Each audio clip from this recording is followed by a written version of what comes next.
The wait is over for book lovers in North Huntsville, and the new and improved library is now open. Today, leaders held a ribbon-cutting ceremony to open the new library in the Dr. Robert Shurney Legacy Center, named after a prominent African-American NASA engineer.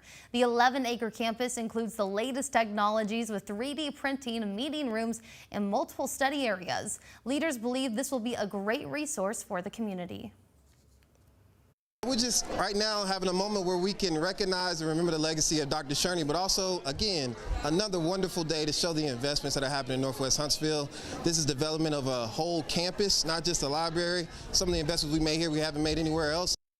The campus includes a playground, walking trail, and pickleball courts.